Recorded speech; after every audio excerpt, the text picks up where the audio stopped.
Deuteronomy 28. And it shall come to pass if thou shalt hearken diligently unto the voice of the Most High thy power, to observe and do all his commandments, which I command thee this day, that the Most High God will set thee on high above all nations of the earth. But if thou wilt not hearken to the voice of the Most High, to observe and do all his commandments, then curses shall come upon thee and overtake thee. All these lies and illusions wake me up, show me a new dawn. Open your eyes, Christ, children of the light. I am awake,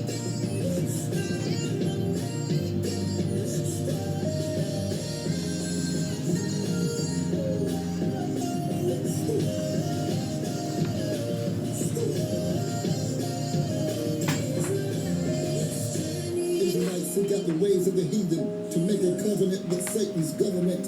Turn their face away from the Most High, evil desire. 2 Kings 17 said they passed their sons and daughters in the fire. They begin cutting divine spiritual ties, cleaving to the heathen lies. Evil spirits bind, breaking souls, breaking spirits, ripping flesh, breaking minds. Running from the Most High wrath on the blood-stained path. 70 AD, Israelites fell. The Most High's chosen seed go into captivity. Hebrew Israelites watch nations rise. They watch nations fall. Four beasts, Babylon, Medo, Persia, Greece. We pray for the fall of the fourth beast. Under the iron through the wrong, we long to go home. A hopeless nation lies dead in the valley of the dry bones. Simulation of Shemites to Hamite clones. Israelites wrong.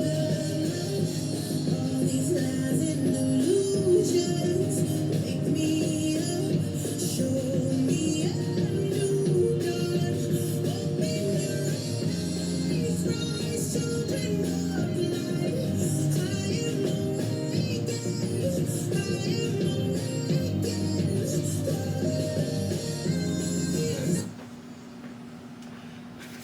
Wow, Vernon, man, that was beautiful. Thanks, man. I appreciate you much for how you put this music out there and help me overall things that they can't even see on this line. This is your Honda we be here on what they call the 22nd of August, 2021, on the famous WFBR 1590 AM.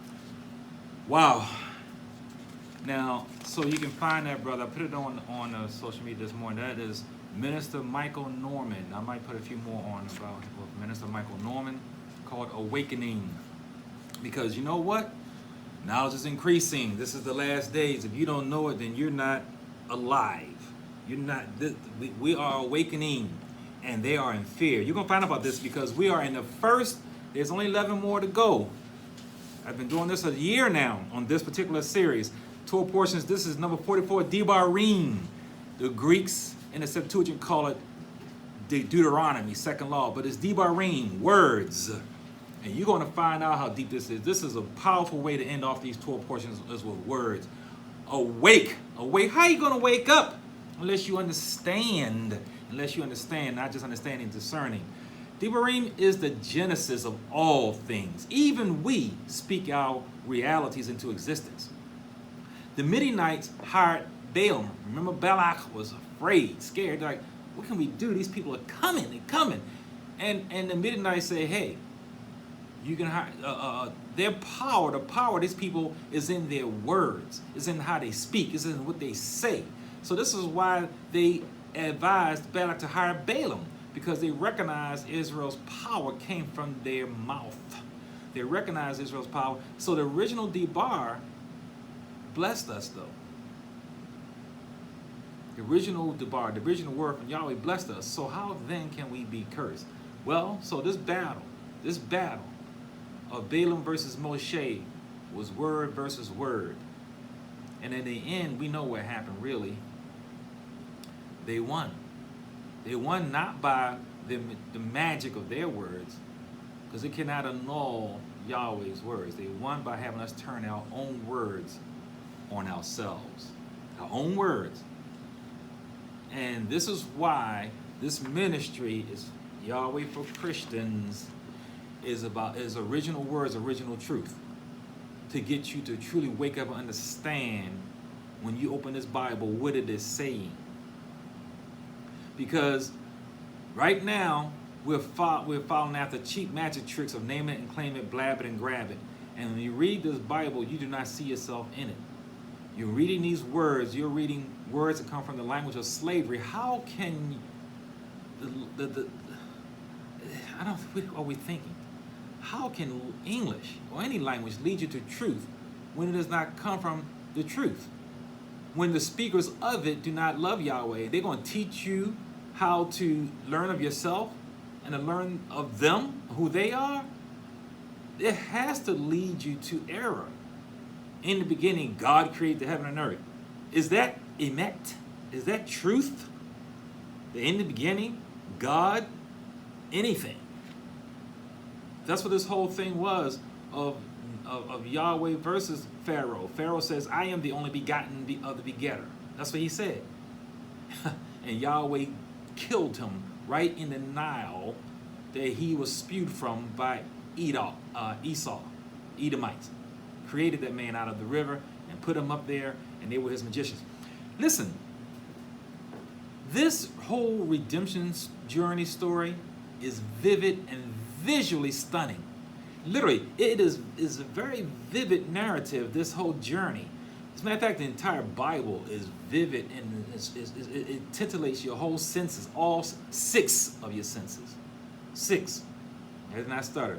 If you understand more of what it is saying, which we don't, and we are very dull and dull when we read this KJV.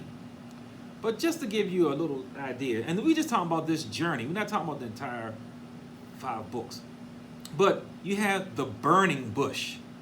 Stand there, pick up yourself, close your eyes, and put yourself in Moshe's spot, seeing a burning bush unconsumed.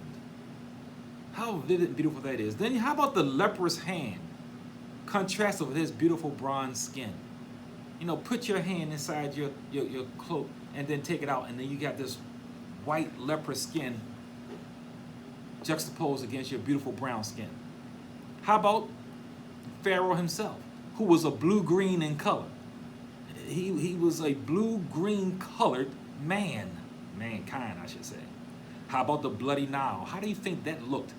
What image is that painting in your head when you see pure blood coming from the rod of Aharon, and it circles out and spreads out to the Nile?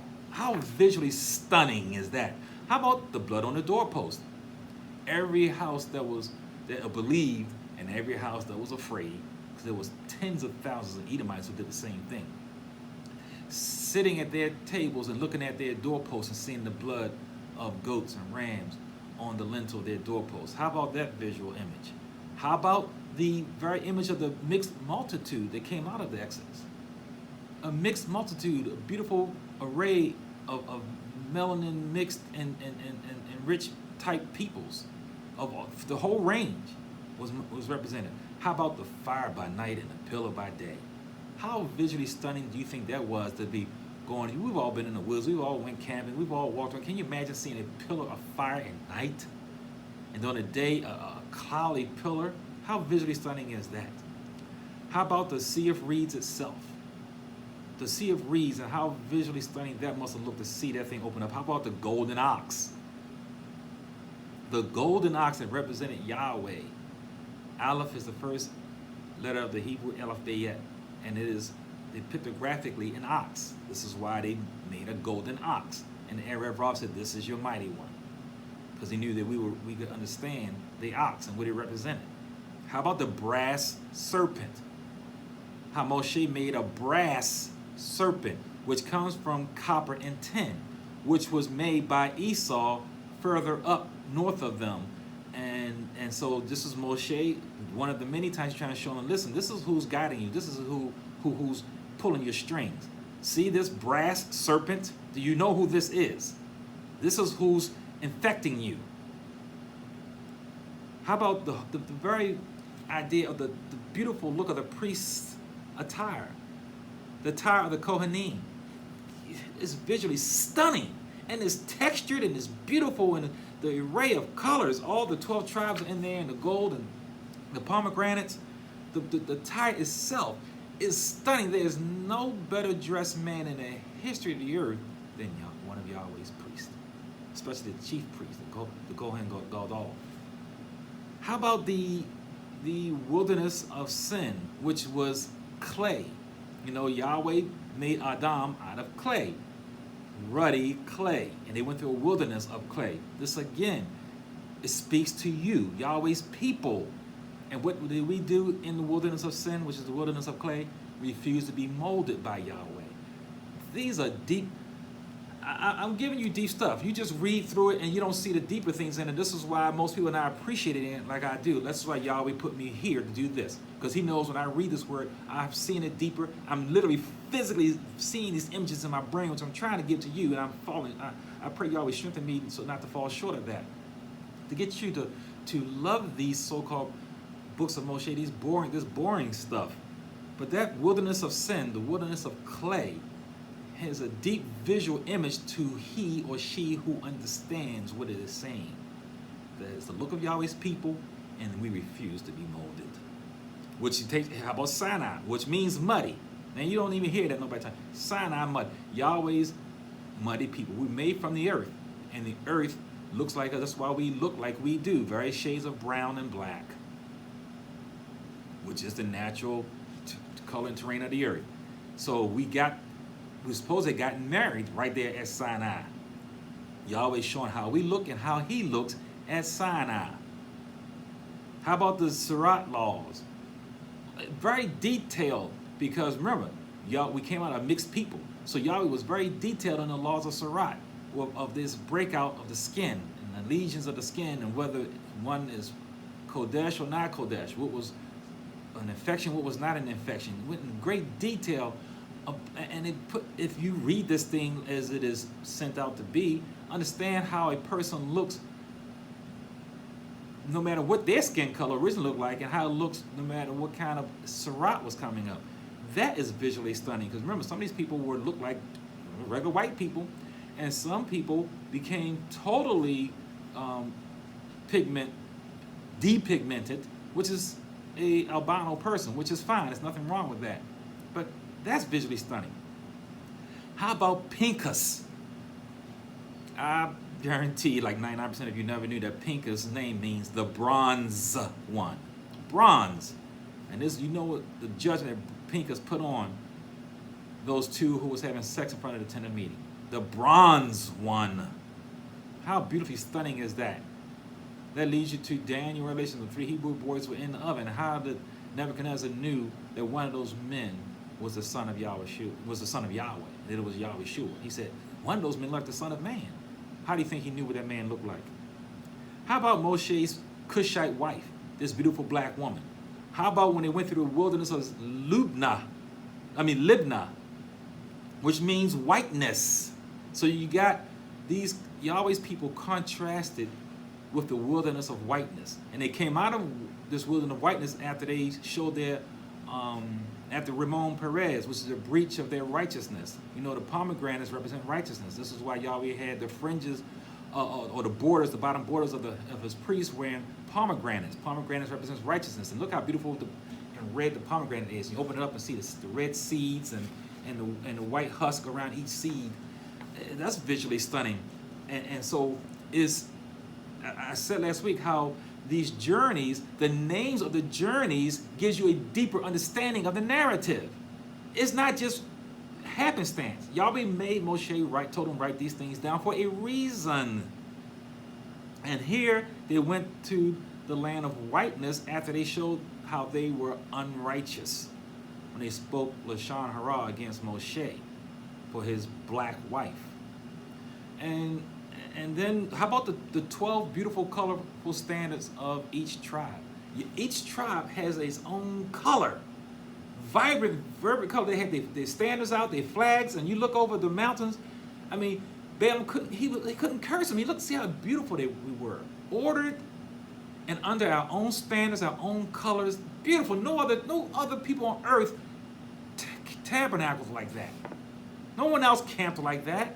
In order, and everything was just so pristine and clean. We cleaned up after ourselves. We didn't have waste and poop around, flies and stuff going around.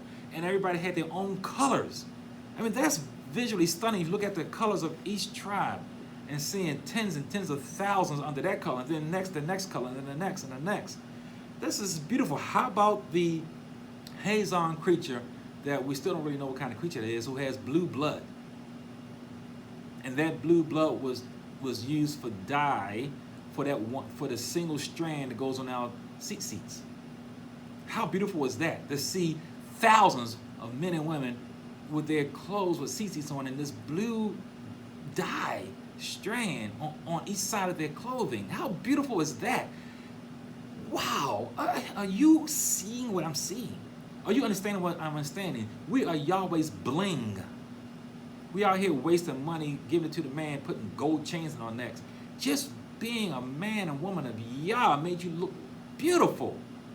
Just walking in the desert, you was a bling. How about the ruddy heifer? How vivid is that? The ruddy heifer that you don't hear people talking about. They're representing one of the representations of Yahweh Shua, how it propitiates our sins. Notice how the ruddy heifer was not mentioned with all the other sacrifices in Leviticus and Wayikra. The ruddy heifer, when it finally was talked about, was separate because it is not part of the bloody sacrifices. Oh, you getting why? Are you getting that? The bloody sacrifices has its place, but the ruddy heifer was separate. Blood covers, water washes, water cleans. Ding, ding, ding, ding. Are you getting it? So, I can do really this narrative I just gave about the visual look of this journey that we went through. I can do the same thing for the hearing, for the taste, for textures and everything. I can do all that for you. But why don't you just read it and look at it and do it yourself and see it more deeply. Now, here we are in Debarim words, the first of the last 11 Torah portions as we end this thing out. We're going to talk about the chief's appointment and the recounting of the 12 spies incident. Where, one of the things that is not noticed, now I'm just really looking at this myself, how really after that 12 spies incidents, even the relationship with Yahweh and Moshe changed a little bit. It changed a little bit, and we'll talk about that. And then it's going to be talking about the recounting of the encounter with the Edom, Ammon, Sihon, Og, the land assignments of Reuben, Gad, and Manasseh. Now, Deuteronomy. This is Yonathan that we hear y'all. Yahweh for Christians on WFBR, the famous WFBR 1590 AM. Deuteronomy is our introduction to the new life we will have to forge in Kodesh Eretz. So it's a brand new life. Crossing the Jordan, remember, our forefathers before this group crossed the Sea of Reeds. So here, crossing the Jordan was cease the constant visual presence of Yahweh carrying us as a father carries his son. In chapter 1, verse 31, that is the image that Moshe gave us, is that we were like Yahweh's son, that he carried us on his shoulders all of this time. Now, as we cross the Jordan, he lays us down off his shoulders. By that time, to seeing all 40 years of miracles, we should be able to walk a little bit in faith. No longer is you going to see the image of the fire by night or the pillar and cloud by day. No longer. No longer you're going to open up your flaps of your tent and have food right there laying on the ground waiting for you to just pick up and eat. No longer. You're going to have to plow, pick, and plant. That's what you're going to have to do. So we're going to need the Torah and faith and discipline now, really, to rebuff the temptations to the snares of all of our pagan neighbors that's going to be all around us now. This is what this is, Deuteronomy. So Deuteronomy stresses our laws and values. This book they call Deuteronomy, Debarim words is really what it should be called. Debarim stresses our laws and values, exhorting us to be strong and representing Yah to the world. We would then be married to him and bring in the nations as well. See, this is what Israel is not really getting, and even us, we're not today. We're supposed to get married at Sinai, at the muddy place. Supposed to get married there. We didn't because of golden ox. So we still are in covenant with Yahweh. So we're still betrothed to him. And what we're supposed to do is, we're supposed to be representing. Represent. You hear that on the streets, representing. We're supposed to be representing him right now because this is not just for us. It ain't just about, it's not even about us in the first place. But it's not just for us. We're supposed to represent and bring in others. This is what we're supposed to do as we go out into our new world. Crossing the Jordan, and the whole meaning of Hebrew is crossover. Crossing over. Crossing over from the life you once had to a life that you will have, which is a better life, an eternal life. So this book, this is why this one book right here is the one most quoted by Yahweh Shua. More than any other book, he quoted this one. And it records the parts of the Torah that was most relevant to us in our own new home. So Debarim is again unique in that the first 4 books were spoken directly by Yahweh through the vessel Moshe. Here, Moshe himself is speaking directly to us all the Torah here in his final 5 weeks of life. Because he only got, at this time, 5 weeks of life left. Whereas before, Yahweh was speaking, resonating through the vessel we call Moshe. That's what was going on. No, Yahweh did not do this with anybody else in the history of man. He directly spoke through those Moshe's mouth opening, Yahweh speaking through that vessel. Now, after this though, in this book, this is Moshe, Yahweh talking to Moshe, and then Moshe talking to us, and he's recounting all of our history for those first so-called 5 books. This is Moshe speaking under the inspiration of Yahweh. This is just like any other prophet, which is a good thing. All the other prophets, Yahweh spoke to them, and then they spoke to us.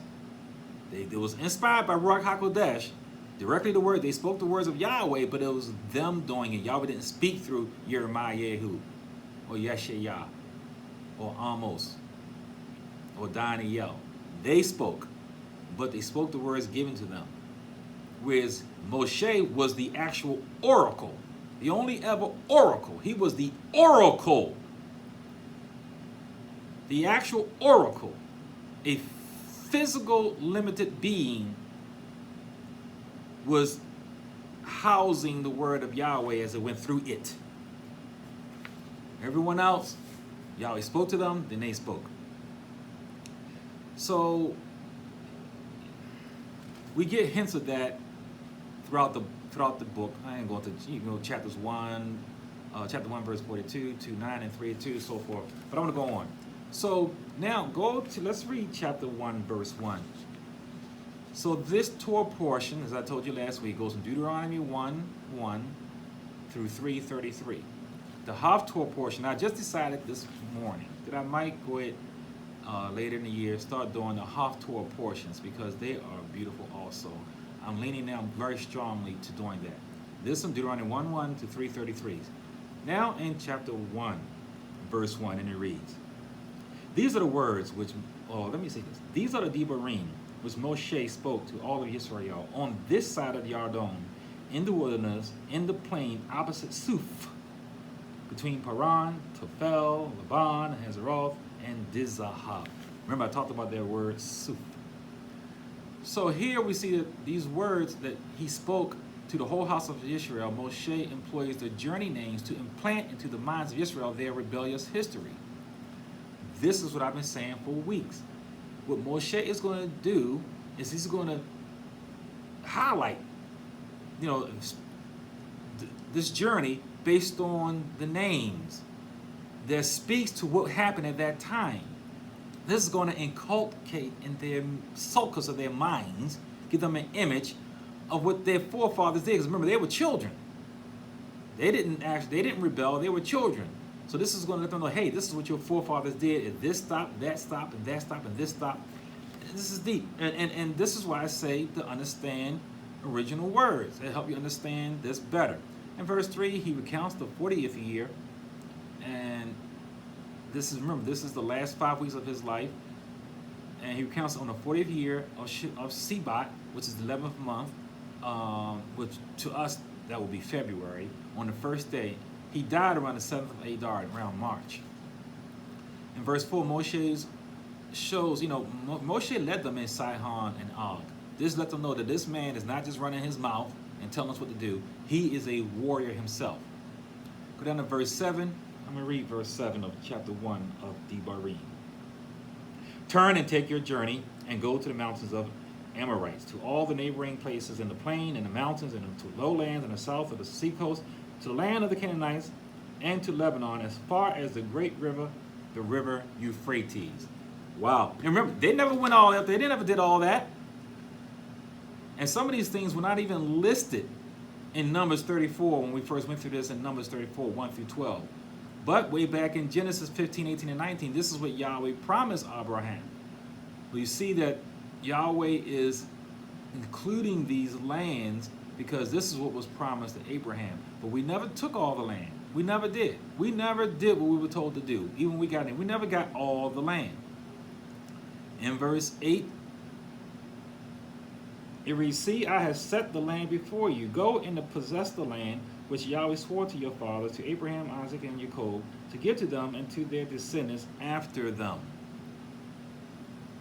Moshe, who he's alluding to how, no, this is verse 8. Okay, so this is powerful. I read, Pastor Williams read in Deuteronomy 28:10. I'm going to read it again because it's just deep how I just never saw this so simple. It reads in Deuteronomy, everybody knows Deuteronomy 28. But in verse 10, it says, then all peoples of the earth will see that you are called by the name of Yahweh, and they will be afraid of you. Why? Because you are called by the name of Yahweh. If you read all the verses before that, it's being in obedience. That literally, when you heard the opening song, awake, they are afraid of our awakening.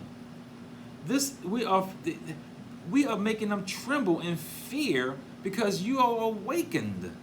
And you're awakened and you're going to learn the Torah and you're going to be obeying it. You're going to be keeping the commandments. That gives you power. And what Yahweh said that if you go take the land, they're going to be afraid of you. They already heard about the plagues that happened on Mizraim. They heard about the opening of the Sea of Reeds. They saw the fall of Og and the Bashan in the land of Bashan. They saw this. The fame of Israel went throughout all of the Canaan land. They were famous, yet they were afraid. And he said, don't worry about that. Just go and take the land. They're going to give it to you. There will not even be a fight. And they will be your vassals and your servants. But we did not see our power. And even to this day, the man and woman who calls on the name of Yahweh is not seeing how powerful you are. The obedient man and woman of Yahweh who fears Yahweh and keeps his commandments. You have natural power. But what's happening is, you go to verse 13, we are not discerning the voice that we hear. Now, in verse 12, let me read verse 12. It reads, how can I alone bear your problems and your burdens and your complaints? This means more than what it's saying right here. It's not, Moses not saying, he's not bearing it anyway. He's working, but what he's really saying is that even me, who is the oracle, giving you, you're hearing directly from Yahweh through me, I can't bear it. It's no different than, like I said, none of us got into the car today without driver's manual. Reading the thick old driver's manual on how to drive, make sure we keep all the laws. You naturally know what to do now. But here's the thing, even with the driver's manual, every day there's accidents and mistakes and stuff going on, even with people knowing how to drive. Because what Moshe is saying is just like this. My daughter years ago had an accident where this turn that she made, we do it every day. We did it every day back when we lived there. Nothing to speak of. But that particular day, there was a light mist of snow ice that day, early that morning. So she doing the same thing she does every day, did the same thing on that same turn. She crashed and had an accident. Going by the driver's manual, going by the book, she didn't do anything. She went by the speed limit. She had her lights on. She's driving in the proper lane. She had her seatbelt on. She was doing everything she's supposed to do by the book. But here's the difference. This is what the Torah it can't tell you in writing every last little thing. Is that under those conditions, you cannot go the speed limit. Because if you go the speed limit, you're going to crash. And that's what she did. If you abide by the law, the law said, what, 35 miles an hour? If you take 35 miles an hour, for example, on that turn that day, you have an accident. And that's what she did. So you got to really go against what the driver's manual tell you. We had to go against these 613 sometime to do what is right. This is what Moshe is really saying on a deeper level, that laws is not going to make you righteous. This is deeper. You have to have a relationship with Yahweh. You got to be able to discern. You got to be able to discern between Yahweh's voice and the Erev Rav. And there's only two voices. In verse 17, he talked about how he already had already judges in place. And these judges are to be blind. Like I just told you about this, about my daughter having the accident.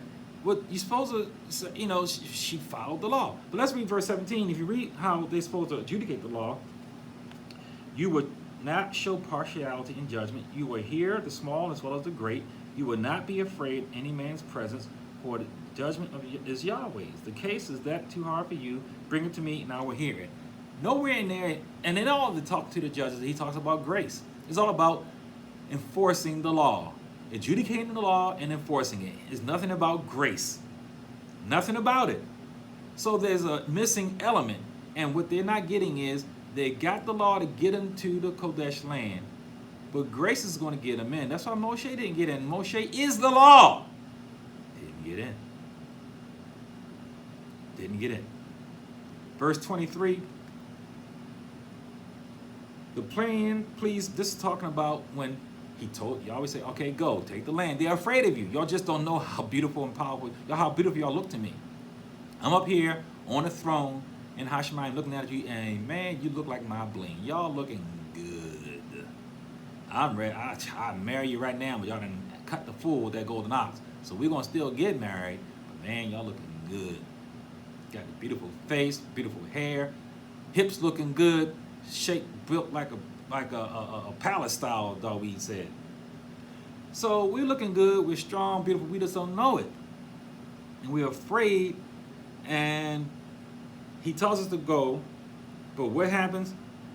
They talked about, well, let's send some people out to see back up, to co-sign on what Yahweh said. Can you imagine co-signing on what Yahweh say? Come on now. So the plan pleased me, so I took 12 of your men, one from each tribe. He chose the best. And we know what happened. 10 came back like punks and sad and sour-mouthed with dark clouds over their heads and raining on them. And 2 came back with sunshine. Now, Moshe didn't see Moshe's plan backfired. And this is why the relation changed a little bit, just a little bit between he and Yahweh. Is that he said, you know what? This is ridiculous. Okay, y'all go ahead and go. You're going to see exactly what I've been telling you, what Yahweh's been telling you through me. The land is beautiful. You're going to take it. So go ahead and tell them, bring back some stuff. Let them see how beautiful it is. Not thinking they're going to actually even go at all, let alone go and then come back with a bad report. He didn't expect that. Remember the story of the traveler who wanted to buy a donkey from the farm man. And the man said, listen, take the donkey over hills and dales, take it over valleys and water. Go ahead and try it out, and then buy it. The man was like, what? The traveler said, man, if this man is that confident that he's going to let me take this donkey up to the hills and mountains, through the valleys, through the mud, over all of this, and then buy it, he has confidence in this donkey. I know it's a good buy. And he went on to pay for the donkey without testing it, because the man was not a liar. He knew what this donkey could do. This is what Moshe was doing. Listen, they ain't going to, first of all, they ain't going to do this. But they do this and go out and spy the land. They don't come back with a good report. Well, we saw what happened. In verse 26, nevertheless, you would not go up, but rebelled against the commandment of Yahweh, your Elohim. See, here's the thing. Really, if you are so unfaithful and don't have doubt, you still should listen to the one with the positive report. This is why, for people who still, all of us who struggle with faith, trust in Yahweh, because if you go and do like if they did what Yahushua and Caleb said do and go, and then the first battle they lost and got beat up and destroyed, then they would know that hey, they were wrong, and then you just go back to Mizraim. Just go back. Then you just go back. You went out like Yahweh said. First battle, you got beat up, smacked around, and kicked up the butt. You leave, you go back, they were wrong. But here's the problem of believing in Lashon Hara, believing in the evil tongue, listening to the negativity. This is the problem. You don't go to the land, you go back to Mizraim, and you never find out what the truth was, because you never went. That's why it's always best to be positive, to go with the positive. Because if you do what they did, which is what they did, you never find out. None of them got to even sniff the land. They all died. They all died, never seen the beauty of that land.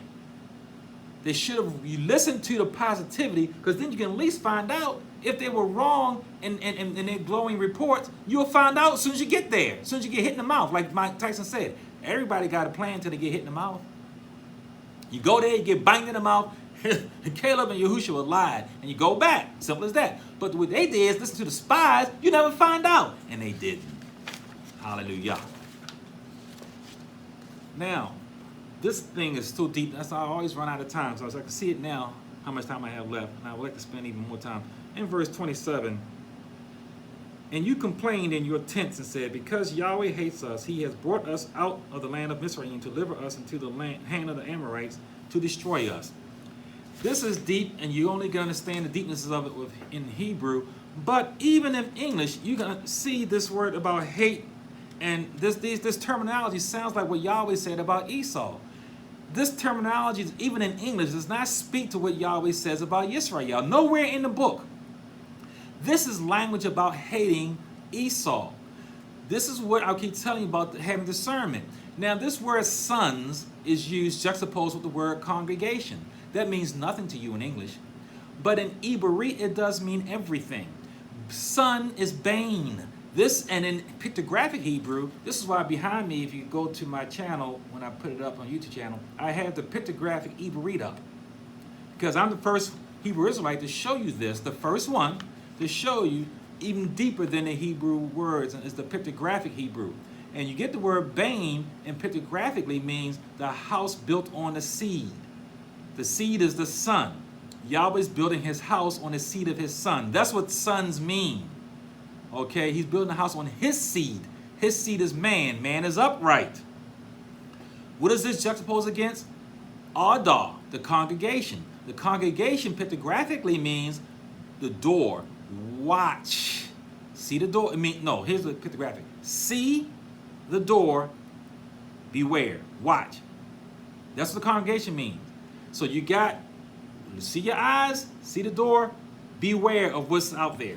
And that is the congregation, spurned on by the Erev Rav. Throughout each of this journey, every last journey stop, you had the Erev Rav who was speaking.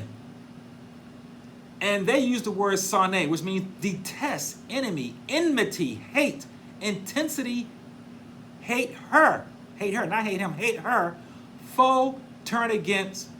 And what did they get this from? From the very beginning, when Yahweh told Adam and Madam Hawa that the serpent seed is going to hate the woman's seed, and she's going to hate his seed. This is why this word soneh says hate her, not hate him, and this intense hate.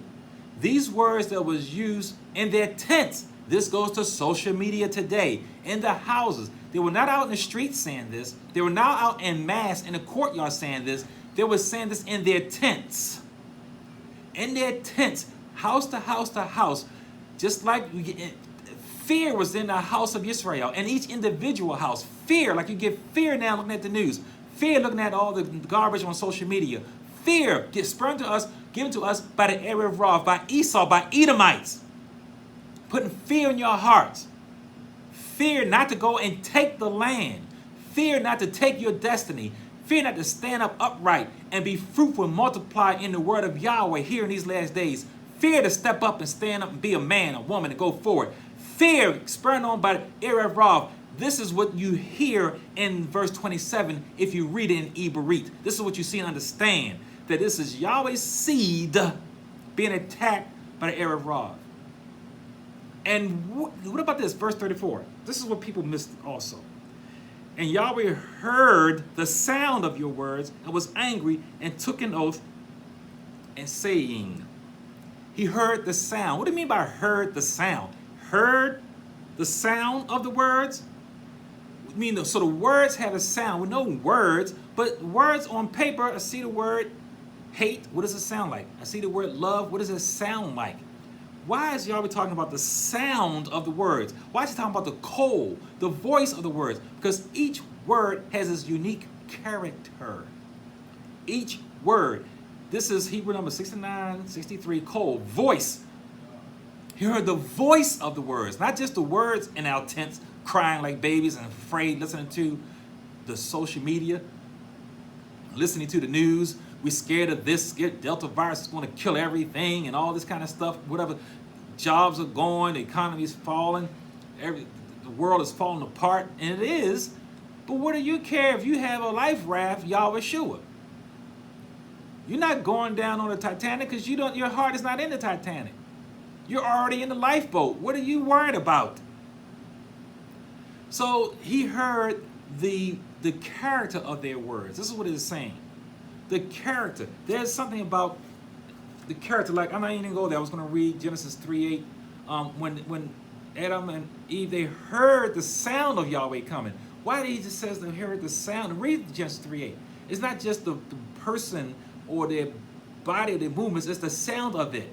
The sound, each thing, a guitar does not sound like a violin. A violin does not sound like a ukulele. They all have their tools. They have different sounds. They each have their unique characteristic sound. Even twins sound differently. Jacob, Esau. Isaac said, "Wait a minute, it sounds like Esau." He sounds like Jacob, but he smells like Esau. But these were twins, but they sounded differently. Because sound is the signature of the word. The sound causes the reality. The sound causes the reality. Deuteronomy 4:20. But Yahweh has taken you and brought you up out of the iron furnace of Egypt and brought you into the inheritance to this day. Deuteronomy 4:12. 4:12. And Yahweh spoke to you out of the midst of the fire, and you heard the sound of the words, but saw no form. You only heard a voice. They heard the sound of his words. They couldn't make an image out of it. You can't make an image out of sound. Yahweh did not want us to see an image, because then you would have idolatrous hearts will make that image. So he made sure we heard his words, but the sound, that means the absolute tenor of his words. I'm not going to have time because I already see it running out. Nehemiah 8:8. When Ezra was reading, he wanted them to hear the sound with distinct clarity of the words that was coming out of his mouth, of the Torah. They was reading the Torah. Moshe would be reading the book of Moshe in Nehemiah 8:8, getting them complete discernment. In John 10:27, I was going to read, I'm not going to go there because I ran out of time. Yahweh Shua says, "My sheep hear my voice, and they recognize my voice." See, when a shepherd is out in the plain, it's not him alone by himself over his sheep. There are many shepherds out and many clusters of sheep. Of course, sheep get on the fringes, on the edges, get wayward, and they can go off to the next cluster. But the shepherd seeing it can call out to that sheep, and that particular sheep knows his shepherd's voice and turns. Sheep have very poor eyesight, but very good hearing. If the other shepherd calls that sheep, "Hey, come on over," that sheep's going to not come because he's going to not recognize that voice. He recognized the voice of his shepherd. This is why we are called Yahweh's sheep. We're not supposed to go by our own eyesight, our own discernment. We're supposed to go by the voice of Yahweh. And we're supposed to discern between the voice of Yahweh and the voice of the Erev Ra, who are bad shepherds. Yahweh Shua says the other shepherds are bad. They run away to save their own lives. He said they are thieves and robbers. Why are the Erev Ra in so much fear? Why are they talking about this anger and this hatred? Why are they in fear? Their sound of their voice is fear. I'm holding up the Apocrypha. I'm going to read something from the Apocrypha. And this is why the Apocrypha, who was in your regular Bibles for over 200 years, soon as after we got out of so-called slavery, and we started beginning to read, we have Bibles, they took the Apocrypha out. But if you read in 2nd Ezra, chapter 6, verses 6 through 9, then did I consider these things, and they were all made through me alone, and through none other. By me also they will be ended, and by none other. Then answered I and said, what will be the partings asunder of the times? Or when will be the end of the first and the beginning of it that follows? And he said unto me, from Abraham unto Isaac, when Jacob and Esau were born, of him Jacob's hand held first the heel of Esau, because Esau is the end of the world, and Jacob is the beginning of it that follows. You see that? This signals the end of the world. This is what Yahweh is saying to Ezra. Esau is in fear. He is in fear of you, of your awakening, because he knows your life, your living, your awareness, you're moving forward in Torah, your understanding, you're coming back to the hand of Yahweh Shua, ends his domain. That means our beginning is his end. The beginning of Jacob is the end of Esau. This is why this world is in such hatred and fear right now. You shouldn't be walking around in fear. Not you. You're Jacob. You are the chosen one. He's in fear. He's afraid of you because now you know who you are. He knows you ain't a nigga. You're not a bee. You're not a hoe. You're a king, a queen, a prince, a princess. You're the bling of Yahweh. And he hates that with bloody hatred because he knows the handwriting is on the wall for the end of his assets. And then we see the heart of Moses. This is his last will and testament. This last book is really his last will and testament. And his heart is heavy. And you can see it more deeply when you read it in the Hebrew words. He says only, in verse 36, only Caleb's getting in. And Caleb's name means dog. It means an unsophisticated servant. If you pronounce it as Caleb, it's an unsophisticated servant, Caleb. But if you pronounce it as Caleb, it means like heart. Like heart. That means like a heart of a man who has discernment. The wayward sheep was a discernment between the voice of his shepherd and the voice of the other shepherd. There's many shepherds out there, and there's many flocks of sheep, and they're separated by strips of land. It's easy to get wayward if you're on the fringes. If you hear your shepherd's voice, you turn. So we have Caleb, who, if you want to, the best we call his name Caleb, because he has a heart like a man. He's not just a dog, and he has discernment and understanding. He's from the tribe of Judah, and Judah is the lion of discernment. Now we know the domesticated dog is the most faithful of all creatures. Pictographically, the name of Caleb means to submit to the shepherd that leads to the house. See why I have behind me now in my screen the pictographic Hebrew to help us understand deeper? His name means to submit to the shepherd that leads to the house.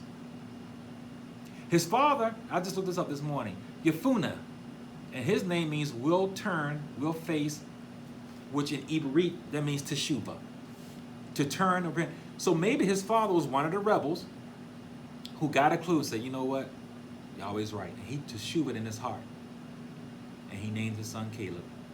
He probably named him Caleb, not Caleb, but Caleb. Because here's the thing, even though you repent and turn, it does not annul judgment. Yahweh forgives. Yahweh loves to forgive. His mercies are new every day.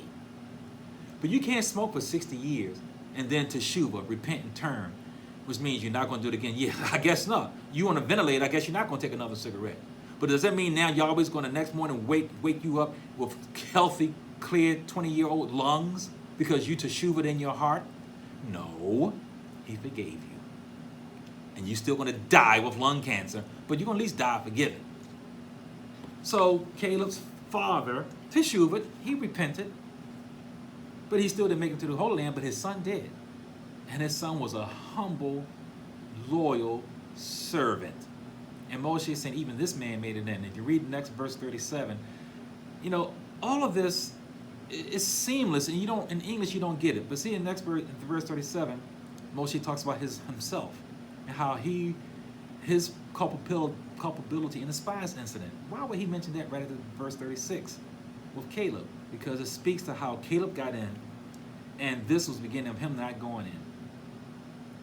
Because he really didn't get in because of the rock, but the relationship changed after the 12 spies. But after the rock was represents Yahweh Shua, he smacked him. Smacked it. We're supposed to hit it at all, not this time. And not only did he smack it once, he smacked it twice. And Yahweh Shua says, if somebody smacks you, you give them the other cheek. He didn't say give them a third cheek. You only got 2 cheeks to give. The southern ones stay to you. The north cheeks, you give them that. But after that, there's no more grace. Moshe used up his grace. See, Moshe was supposed to honor Yahweh Shua right there. Because he got it. He got it click. He got it. Because remember, Yahushua in verse 38, then he mentions Yahushua in 38. In verse 38. Verse 36, 37, 38 are all seamless if you read it in Debarim. You understand it deeper. Because in 38, he sees that he's the one that renamed Hoshua Yahushua. His name was not Yahushua. Moshe gave him that name because he, as a prophet, knew that this man was going to lead him to the Kodesh land. It means Yah. He is salvation. And no one knew the name of salvation until Miriam was given that name. It's a very common name. It's a spin. Yahweh Shua is a very common, it's a spin on a very common name, Yahushua. Yahushua is a very common name. Yahweh Shua is just a little spin on it. And that was the name. Moshe came very close to understanding this. Now, wait a minute. He knew that this was bigger than Israel. That it was going to lead to something bigger. At the rock, he was supposed to speak the Besorah message to Israel. He's supposed to say the first gospel, give them the first message of what you call the gospel. That's what he's supposed to do. And water would have came out. He hid it, took up his grace. But he anointed Yahushua to lead us in. I just gave you deep stuff. And Yahushua came from Ephraim. Yahweh Shua said, I came not for anybody but for the lost children of the house of Ephraim. That's what Yahweh Shua said. Yahushua came from Ephraim. Isn't that deep? Doesn't that take you to a full circle? There I go again, making the Torah relevant to you today. I'm not just reading boring old books with cobwebs and dust. I'm making it relevant to you today. Yahushua's father's name was Nun. Pictographically, that means the son to the son. That means son, S-U-N, to the S-U-N. Son, your son leading to the son. And it means fish, propagate. We're supposed to be propagate like fish. He said, we'll make you fishers of men. And that's what the name means. Fishers of men in Ephraim. And verse 45, we repented, but Yahweh, hey, he forgives you, but you ain't getting in. And verse 46, you know we remained, I just found this out a couple of days ago, that we remained there for half the time, half our 40 years was right there in that area after the spies. We spent 19 years in that one area.